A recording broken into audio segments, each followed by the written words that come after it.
allow me to introduce today's speaker, Heng Yang. Heng is PhD candidate at the Spark Lab, advised by one of our team advisors, Luca Calone. His research interests include robotics perception, computer vision, optimization, and learning algorithms. Today, Heng is going to talk about certifiably robust geometric perception with outliers, one of his most recent work, which received the Best Paper Award at ICRA 2020, one of the top conferences in robotics field. I'm personally super excited to hear this talk. Hope everyone can also enjoy and learn from him. And welcome him. I'll let you drive. Okay. Hey guys. I'm really glad to be here and talk about my research to the MIT Driverless group. Are you guys seeing my slides okay? Or hear me okay? Yes, perfect. Okay. No, good. Go ahead. We can hear you fine. Okay.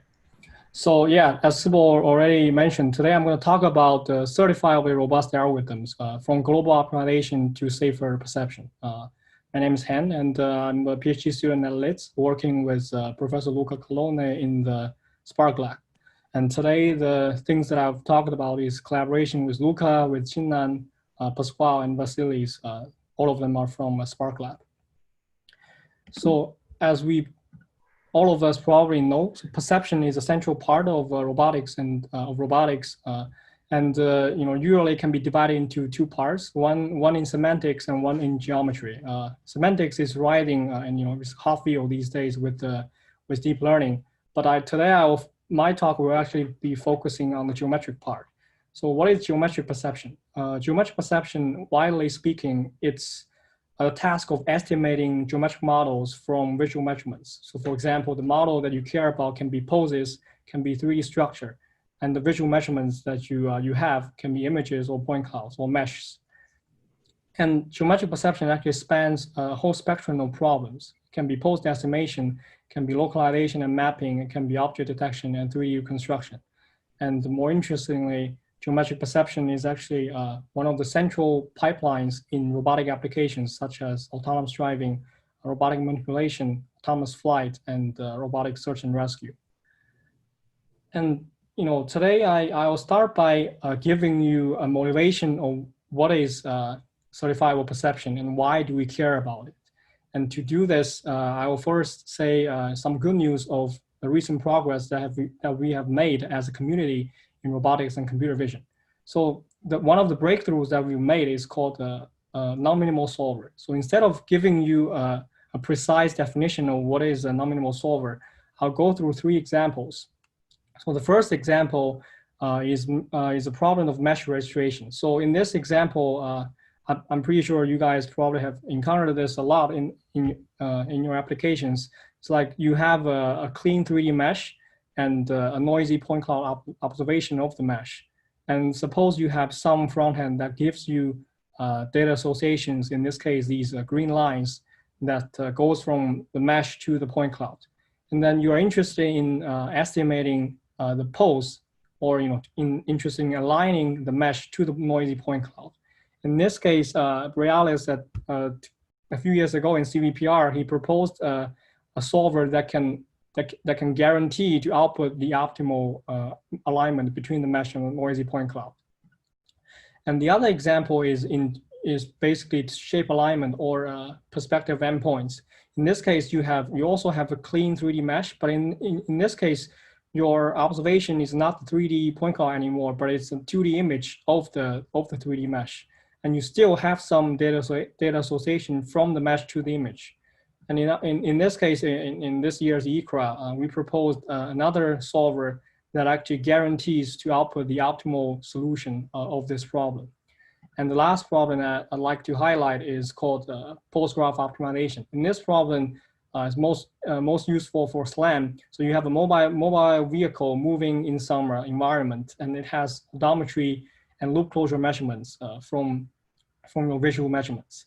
And then in this case, we are interested in globally optimizing the pose graph, basically in globally finding the trajectory that has been traversed by this mobile robots. And in this case, the seminal work in robotics, which is called SE-sync, can actually output the optimal trajectory in this case. So from my talking, you already heard several times that I'm talking about optimal. So what do I mean by an optimal? So, or by a non-minimal solver is really that these solvers, probably 10 years ago, you can never say that your algorithm outputs the optimal solution. But now with these breakthrough of non-minimal solver, in most cases, the solution that you get is indeed the optimal solution you can get under these cases. So that's the good news. So the bad news is, so all these non-minimal solvers, they actually assume that you are situated in a perfect environment and you have perfect front end that gives you all these green lines, basically correct correspondences from 2D to 3D or 3D to 3D measurements. But in fact, if you in reality, it's inevitable that you always get some outliers, basically some wrong data association from these from in between these data. And in this case, the sad story is if you run these algorithms again, you're going to get these wrong solutions. Basically, a very bad alignment between 2D and 3D data, or 3D and 3D data, and also you see the global trajectory is actually a mess. So the bad news here that I want to highlight is that these algorithms are certifiably optimal, but they are not robust, which means that later you will see that they are optimal in their own cost function, but their cost function does not consider outliers. So that's the bad news. So now I'm going to come back and give you again some good news. So the good news here is with some efforts in designing the algorithm, you can actually come up with a family of algorithms that actually can gain robustness to these wrong data associations, so these red lines. So in our toolbox, what do we have? So we have Ransack that's actually dated back to almost 40 years ago. That's originated by Fisher and co-author. And in our lab, or in Spark lab, we've recently developed ADAPT and GNC, which are counterparts to Ransack that actually can run better than Ransack in some problem applications. And also GNC is the paper that won the best paper award this year at ICRA. So I'm going to show you an example of running the previous non-minimal solvers, but now I'm going to robustify those solvers with the GNC framework that we proposed. So if you do this, GNC plus these non-minimal solvers, then you actually regain the correct solutions before, even in the presence of large amount of outliers, say more than 70% or 80% of the correspondences are outliers. The GNC can still give you the correct solution. So now I've told you the good news again. So does this mean that we're done in robust estimation? That we can just go graduate or go to the beach to relax? The problem is actually not. Otherwise I won't be giving this talk today. So the real problem is actually still out there, and actually it hasn't been solved. And more importantly, even in the community, the real problem has not been considered. Probably 5 years ago. So in order to motivate you the real problem, I'm going to run an example of point cloud registration. This example is really common. So let's suppose you have a blue clean model of the bunny, and then you're given a noisy observation of the bunny, which is in red. And you're asked to align or find the blue bunny inside the clutter of point cloud to find the red bunny inside the scene. So if you run, in this case, there are a lot of outliers, of course. So if I run two classical algorithms in our toolbox, one is Ransack and one is GNC, now I'm going to run that. Hopefully you will see the animation. So now that the algorithm has stopped, it has converged. So I want to ask you to give me a comment. After you see this, so what would you say about the results of these two algorithms?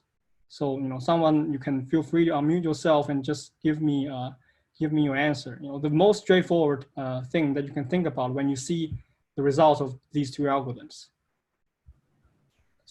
Let's see if there's anyone. following. Come on, guys, give me a sign of life. It looks like GNC here is in a local minimum.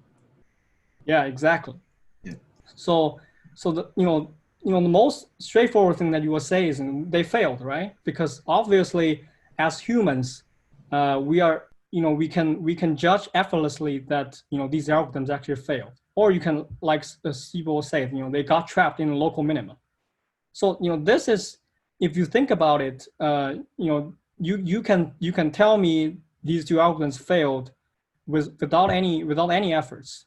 But actually, if you think from another perspective, do you think the algorithms themselves know that they have failed? So the answer is no. So if you run this algorithm, they're going to converge to anything that they end up with, but they actually do not know anything about whether they have succeeded or they have failed. So that's a notion of fail without notice. So that's a real problem in computer vision before we can deploy these algorithms in safety critical applications. So if you further, let's look at the failure rates of GNC and RANSAC, that the two algorithms that I've showed you before. You'll see that these algorithms, like I said, they are very good in the low outlier regime. In showing in these two plots, when the outlier rate is below, for example, 80%, these algorithms perform really well. They almost never fail when the outlier rate is low. So you might ask, who cares about these random, occasional failures at low outlier rates?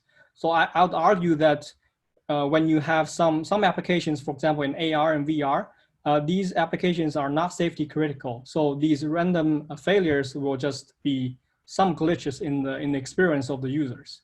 But if you were to deploy these algorithms in applications that we really care about, like autonomous driving or space robotics in the future, then these bad local minima are going to translate into catastrophic damages to both the machines and human life. As you can see here, the left video is a Tesla Model 3 crashing into a line truck on the highway, and the right one is a little bit scientific, but I imagine in the future, if we are not careful, something like this is going to happen. If you were try to dock some spacecraft with the space station.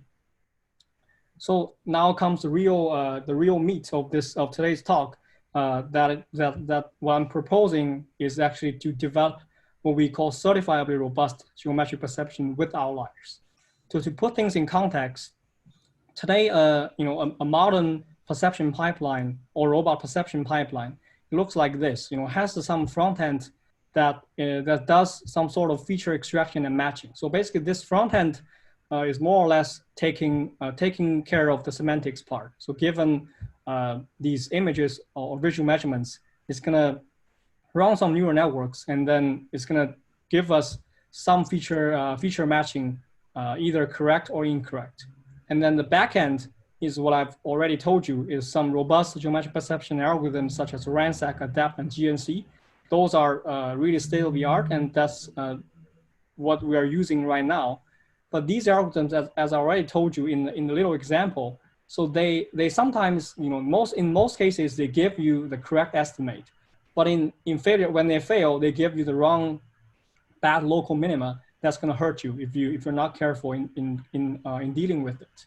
So what we are proposing here is actually to robustify or certify this backend, to replace it with what we call certifiably robust algorithms that actually not only gives you the estimate, but also it will give you a certificate that certify or verify if the solution or the estimate is correct or not correct.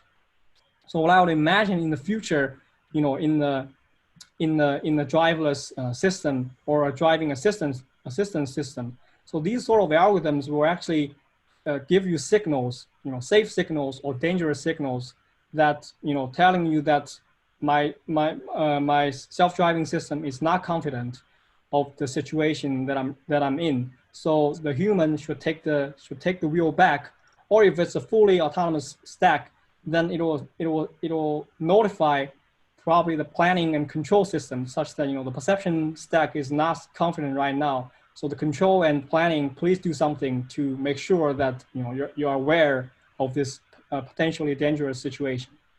Or in the worst case, you should just brake, like what humans do, right? If you are driving in a highway that's raining, cats and dogs, you probably don't want keep driving, because you care about your life.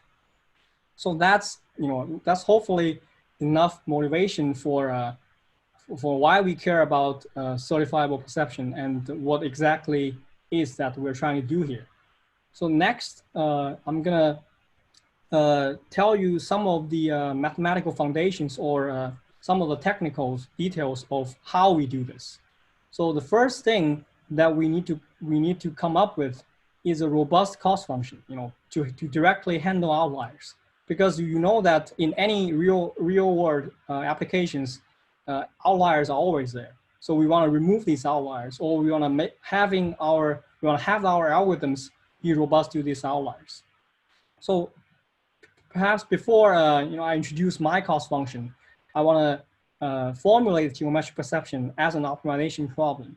So the geometric perception problem is really just a single optimization problem written here. It's a class of optimization problems where this X, this unknown geometric model that you're trying to estimate, can be location translation or the 3D points that you care about. But the yi here are known measurements. There are visual measurements such as image key points or 3D points. And the residual function R is a function that computes how well or how good does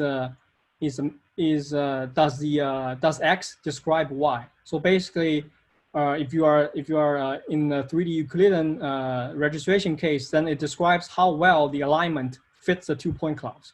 Or if you are in the imaging in the 2D to 3D case, then it describes how well the 3D model fits the 2D image. So basically, it's a fitting score that you care about. But rho here is a cost function that actually varies. So this rho here is more or less like an arc. So if you in those non-minimal solvers that I described at the very beginning, they usually use something called a least squares that is usually not robust to outliers. But these least squares cost functions give you nice and well-behaved optimization problems that you can easily solve. In this case, they are not going to be enough because we know that there exist outliers. So least squares is not going to work. We know that it'll fail. So in this work, I'm trying to propose what is called the truncated least squares. So as this name suggests, it's different from least squares in the way that you have a specific or very obvious truncation in the residuals. So the truncation is highlighted in this inner minimization that you care about. So if you think about this inner minimization, is basically a minimization of two real numbers. The first real number is a residual divided by some known constant. Basically, you want to normalize this residual such that you're comparing it with normalized constant c bar square. So the second thing is the c bar square is a predefined, is a user selected threshold that by choosing the c bar square, you're saying that any residual, any fitting score that's lower than my threshold c bar square, I'm gonna take it as an inlier. But any residual that's larger than the c bar square, basically the mismatch is too obvious, then I'm gonna discard it. So this minimization, it will, like I said, it will choose c bar square when the measurement is an outlier, and it will recover least squares when the measurement is an inlier. And pictorially, it looks like this least squares function truncated by this horizontal line. And if you do this, then you actually see that the outliers are actually mapped into the horizontal part, but the inliers, they are preserved to the least squares part. So this is the cost function that I'm advocating. So hopefully you get this. So the next slide will be a little bit hard to parse. So if you are not very familiar with this stuff, feel free to take a break. It's going to be the most theoretical slide of this talk. So the truncated least squares function that I proposed, it's nice that it can remove the outliers, but it's bad when you try to compute when you're trying to solve this optimization. So it's computationally hard, or MP hard, to solve this optimization problem. So how are we going to do about this? So this slide tells you that we're not going to solve this TLS optimization directly, but we're going to transform it first into some nice object in mathematics that we already know different ways of solving it, which is called polynomial optimization. So in order to do this, there are some math tricks. So I will describe this quickly. So this inner minimization of two scalars, it's a minimization of A and B. You can write it as a minimization over binary variable theta. So if you look at this equation a little bit more carefully, then you see that if theta is equal to +1, then this expression here, 1 plus theta divided by 2 times A plus 1 minus theta divided by 2 times B, it will recover A. But when theta is -1, it will actually recover B. So this gives you the chance of writing this inner minimization as the minimization of a binary variable. So if you do this, then I can write this cost function as the summation of this expression. So basically, I have done nothing but use this this fact of minimization of two scalars. So if you do this, these two optimizations are obviously equivalent. But the next thing I'm going to do is something called to realize that these constraints, basically you're optimizing this this problem under the constraint that x has to be in that set x and theta has to be some binary variable, and you realize that theta being binary is equivalent to saying that theta I squared has to be equal to 1. So again, this is very trivial if for high school students. But in this way, I'm actually transforming the binary constraint as a polynomial constraint. So if you keep doing this, and eventually you stack x and each of the theta together as a new variable called p, then you arrive at the polynomial optimization. That's where your objective function is a polynomial of p. Basically, any polynomial is differentiable, infinitely differentiable. And all these constraints are now nice functions, also polynomial functions. So in this slide, I've done nothing but mathematical manipulation. So I've told you that the TLS estimation is equivalent to a polynomial optimization. So now what we are going to do is since we have transformed the TLS robust estimation to a polynomial optimization. The polynomial optimization is also NP hard to solve because here I'm drawing a double-sided arrow. So these two classes are actually equivalent. So in here, here comes the key parts of certifiable perception. So actually the nice thing about certifiable perception is that in order to move forward, you actually step back first. So that's what we call relaxation.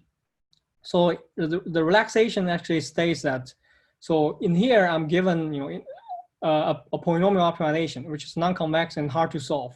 So I will take a step back. I will relax this problem into a convex problem, which is called a semi-definite program. If you don't know SDP, then just treat it as a nicer class of optimization that we already know how to solve. So in this graph shown here, originally this POP is the function looks like this messy function where it has many local minima and local optima. But the convex semi-definite program is some nice object living in a higher dimension space that actually has a single global minimum. So we take a step back to solve this semi-definite program, and then from the solution of this semi-definite program, the semi-definite program, since it's convex, that you guarantee to obtain the global minimum. And then by checking some numerical properties of the solution of the SDP, you can actually get the certificate. It's like, you take a step back and then you check something. If that thing is correct, that tells you can move forward. So that's really the intuition behind the convex relaxation. So this part is really the relaxation part. So it gives you an estimate together with the certificate. But on the other hand, I've told you before that we have some very fast algorithms like RANSAC, like GNC, that can actually directly solve the TLS robust estimation problem, right? But the downside of these fast heuristics is that they are efficient, but they only give you an estimate, and they're not aware of their failures, right? That's the real problem that I motivate you before. So in this second branch I'm showing here, I show that actually you can actually do something more on this estimate. So this is the step that we call certification. So if you take this estimate and then you do some optimization using this estimate, and then you can actually get this certificate. So this certificate will tell you if the estimate is correct or not correct. So here now I'm going to throw at you some fancy stuff that probably you don't know, like basically those are the technical details of how you do the relaxation and how you do the certification. I'm not going to talk about them, but I hope you get the main idea of this. And really the nice thing about this two branch is actually at either branch you get a certificate, where the certificate is really a quality check of the solution. It gives you, for example, the distance between your estimate and the global solution. How far away are you from optimality? Right? It gives you a gap, tells you how close you are from the solution that you want. And even more nice, if you like optimization, then you actually see that these two branches are actually primal and dual objects in optimization. So that's enough for the technical details. So now I'm going to show you some results of do my proposal actually work for real problems, right? So like I said, we have two ways or two branches of designing certifiable problems. The first way is doing relaxation. So in that case, I'm going to show results on 3 applications. The first application is single rotation averaging. So it's like you have several measurements of a rotation matrix, but some of them are completely wrong, and you want to take the robust mean of this rotation averaging.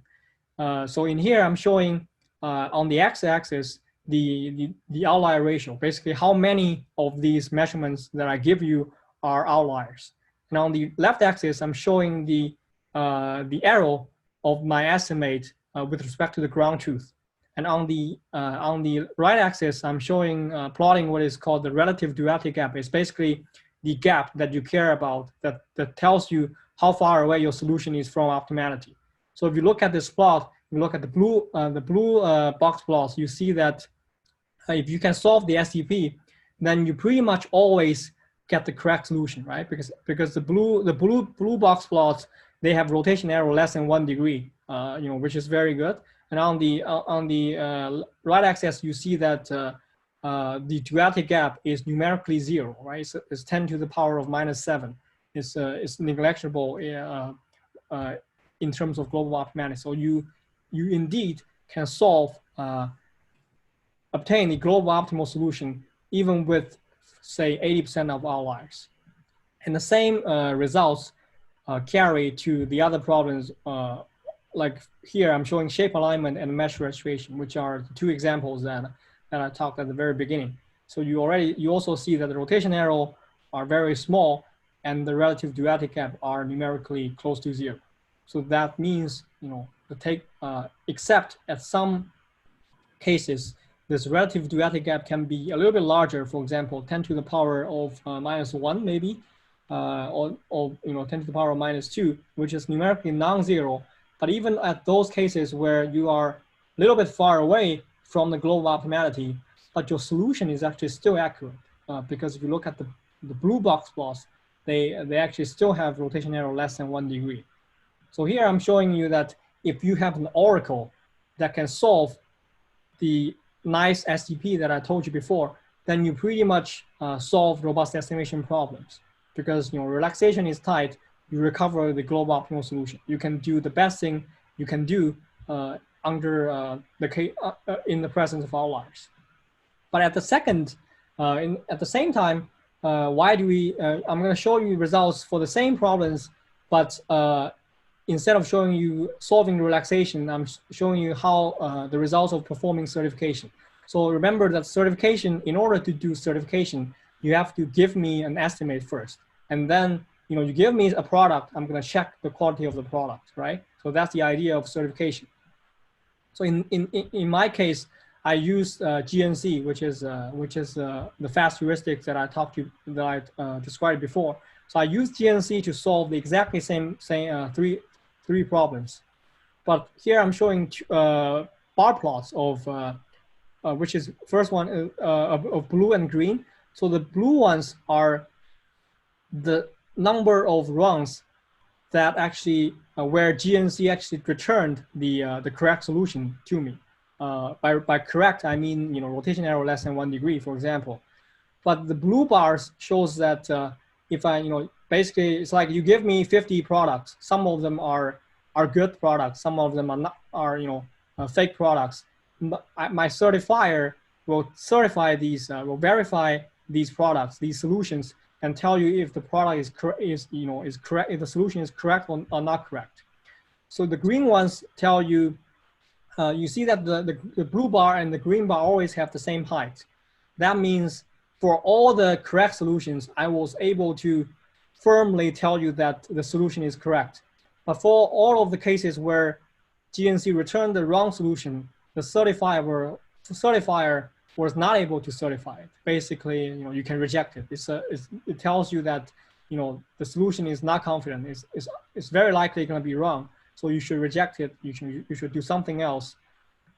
And again, you see all these same plots in same height of blue bars and green bars in other applications. So the first takeaway here is that the fast heuristics, they do fail, right? Because at 80%, 90% outlier rates, or even 70% outliers, they started failing. And the certifier is basically a safeguard that tells you when they fail and when they succeed. So here's another thing that I probably won't describe. I'll skip these three plots. But the main takeaway is the certifier was able to certify all the correct solutions and reject all the incorrect solutions. So how about scalability, right? Because if you remember what I said, the relaxation is already perfect, right? Because it always gives you the correct solution. But my assumption is that you have an oracle that can solve the high-dimensional semi-definite program, the SDP. But in our current stage, computation is not unlimited. It's limited, right? We have certain limitation in terms of CPU speed and RAM memory, right? So in this table, I'm showing the scalability comparison between solving the relaxation and solving the certification. So here is N is the number of measurements, basically a number of correspondences you have in either 2D or 3D cases. The M is the dimension of the SDP. As you can see, when the number of measurements grow, the number of the nice optimization problem also grows. But then the T-relax is the time that's needed to solve the SDP directly.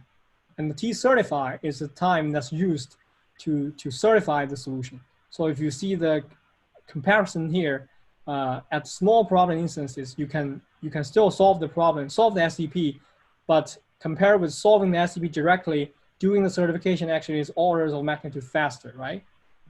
And if the number of measurements is 50, then some of these problems are not even solvable in a reasonable amount of time. It's like 10 to the power of 5 seconds. So like that's, I don't know how long it is. You'll run out of patience before you get the solution.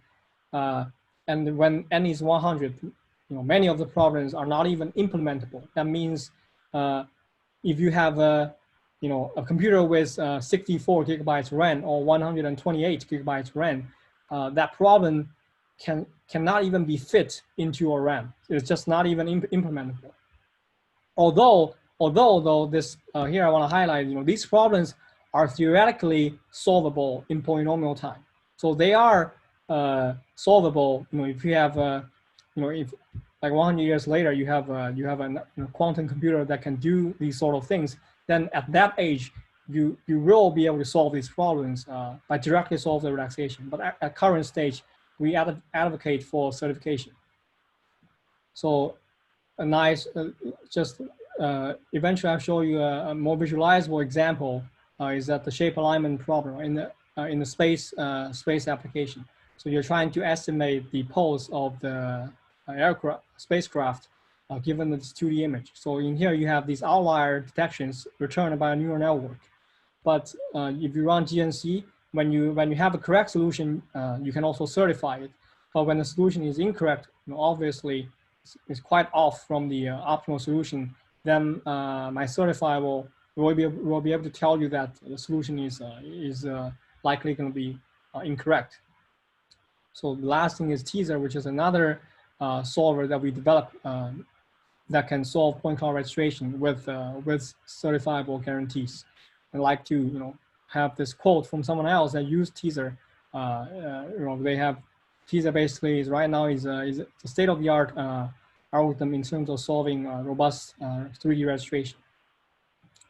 So that's it for today. And then in the last slide, I want to summarize a few things that I talked about. So for the first key takeaway is that using truncated least squares, you can formulate optimization problems that are robust to outliers. And the second key takeaway is actually reformulate these truncated least squares robust estimation problems as a standard object in optimization called polynomial optimization. And then starting from polynomial optimization, we need 3 ingredients to design algorithms that are actually safe. So the first ingredient is a tight convex relaxation, for which I used Lassier's hierarchy plus basis reduction and fast heuristics, which already existed that we have developed over the last decades. Some things like GNC, Adapt, and Ransack, they're already out there. But the last one is a scalable certification that's using DRS, dockless restful splitting. So this 2-branch graph is really the key idea of this talk. You can start. There are exactly 2 ways of designing certifiable algorithms. So that eventually, lastly, some references that if you're interested in this topic, you can take a look at these papers or some background books and some implementation and tutorials that we gave in the past month or years. With that, I want to close and ask, open the floor to questions if there are any. Thank you so much for the great talk. But if anyone have questions, yeah, feel free to ask right now. Yeah, actually, I have a question. So will this work be open source or put into a package that we can use easily in the future? Yeah, so it will be. So you see that right now we have a placeholder right here. It's a Git repo that's currently empty because I haven't populated the MATLAB code to it.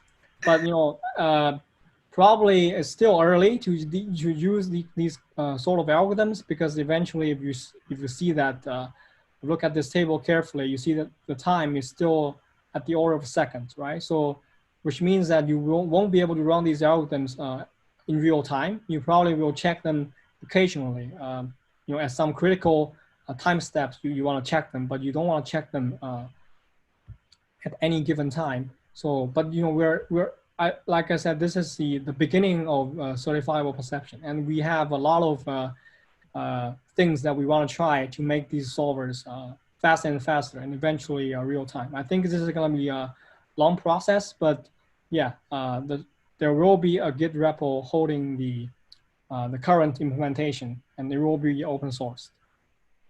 Great. That's so good. Yeah. One question I had is there any possible performance gains you get out of making assumptions about what rotations there could be between the perceived point cloud or the noisy point cloud and the geometric model? Let's say if we can assume that whatever noise or whatever point cloud we're getting is only going to be rotating yaw with respect to the geometric model. Yeah, that's a good question. So I think so in these cases, for example, in autonomous driving, typically you have IMU on board, and then the LiDAR scanning frequency is so high that at two continuous timestamps, the point clouds, they actually vary only a little bit, right? So in those cases, ICP already solved the problem, right? ICP with a reasonable initial guess from the IMU or GPS already solve the problem. So that's why I do not see these algorithms being very useful or very critical in these applications. But what we really care about is, if you do a long trajectory mobile robot, then when you do loop closure, that's really the cases where these algorithms become useful, because when you do loop closures, you've traversed a long trajectory, and these point clouds have very little overlap, which means you'll get a lot of outliers and you don't have a very good initial guess.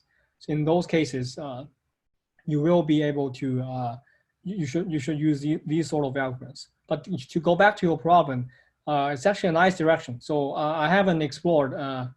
So right now these algorithms are they're already guaranteed to be perfect, regardless of how large your misalignment is. For example, if you tell me your alignment could be as large as 180 degrees, versus if you tell me your misalignment can only be 5 degrees, these algorithms will take them as the same, and it's going to give you the same result, the same correct result. So not very helpful in these cases. But like I said, if you have this sort of information, like it only differs in yaw in less than 5 degrees, you probably want to use some other algorithms, such as ICP or variants of ICP. Yeah, that makes sense. Thanks a lot. This is a really awesome talk. Thank you.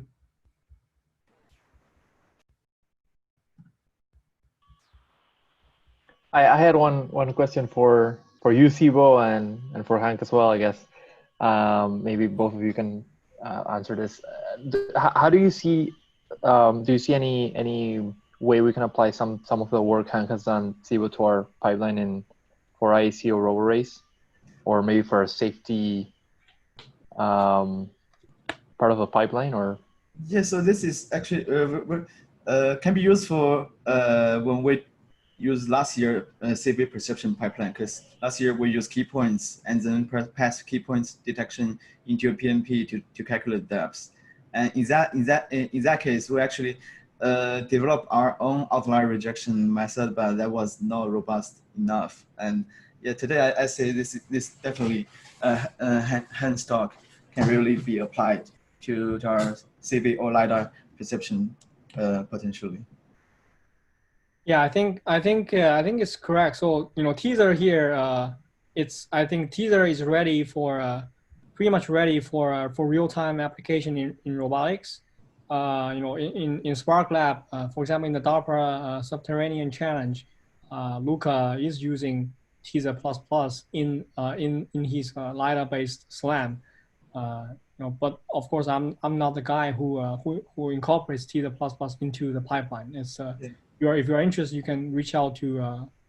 I can introduce you to the main developer of in the DARPA Subterranean Challenge. And but GNC is general enough. Teaser does 3D registration, but GNC or Adapt, they're actually pretty fast heuristics, and they are general enough to do many kinds of robust estimation. So if you have you might want to compare GNC, or implement GNC. GNC is actually really easy to implement. This has already been implemented in MATLAB, and it will be all released soon.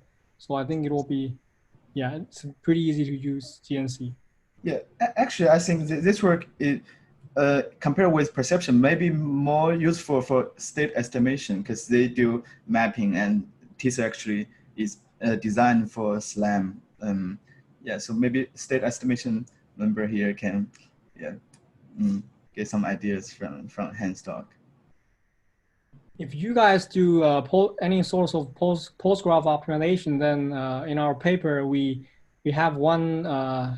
We did use GNC for robust SLAM. If you are interested in that kind of direction. Yeah.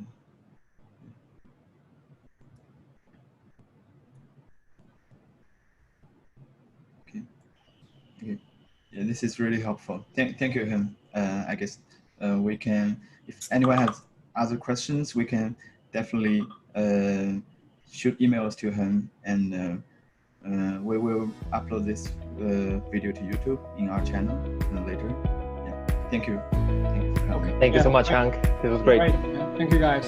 Thanks a lot.